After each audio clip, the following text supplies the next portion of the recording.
Assalamualaikum warahmatullahi wabarakatuh. Perkenalkan, nama saya Uswatun Hasanah dari kelas 12 IPS 4. Di sini saya akan menceritakan seorang tokoh pahlawan yang jujur, lugu, dan bijaksana. Ketiga kata itulah yang bisa menggambarkan sosoknya. Kita pasti sudah familiar dengan Bandara Soekarno-Hatta, tapi mungkin kita lebih mengenal nama depannya saja dan melupakan sosok nama di belakangnya. Tapi justru tanpa Hatta tidak akan ada bandara ini, Soekarno, bahkan bangsa ini. Ya, dia adalah Dr. Andes Muhammad Hatta. Muhammad Hatta lahir dari pasangan Muhammad Jamil dan Siti Saleha yang berasal dari Minangkabau. Ia lahir pada tanggal 12 Agustus 1902 di Bukit Tinggi, Sumatera Barat.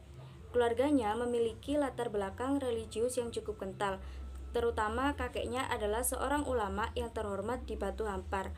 Ayahnya sudah meninggal sebelum ia berusia 1 tahun. Kemudian ia dirawat oleh ibunya yang bernama Siti Saleha.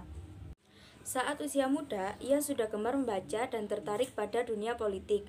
Ketertarikannya pada dunia politik dan gerakan kemerdekaan semakin kental saat ia menjadi bendahara di Yong Sumatra Nenpondan saat usia 16 tahun.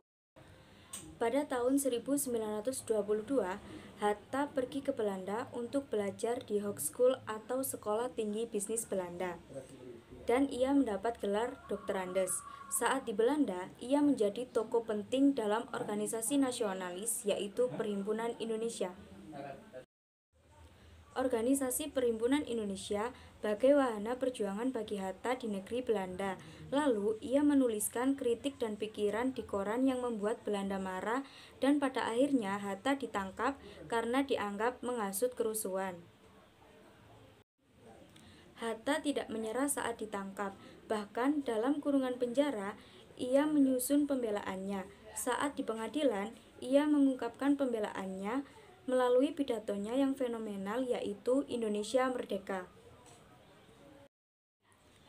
Tahun 1932, Hatta kembali ke Indonesia dan menjadi salah satu tokoh nasionalis. Ia menggerakkan pendidikan nasional atau dikenal dengan PNI baru. Namun, sikap Belanda menentang aktivitas yang dilakukan oleh organisasi PNI baru tersebut.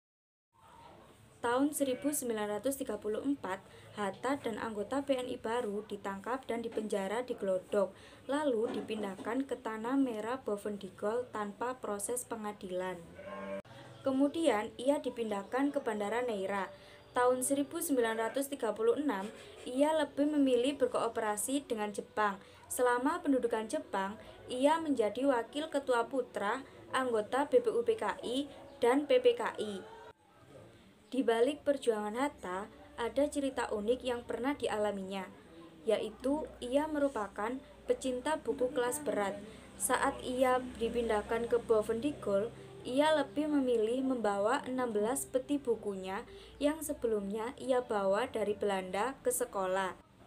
Saking cintanya Hatta terhadap buku, ia sampai bersumpah tidak akan menikah sebelum Indonesia merdeka. Terbukti, ia menikah setelah Indonesia merdeka dengan seorang wanita yang bernama Ratmi pada usia 43 tahun dan mas kawinnya adalah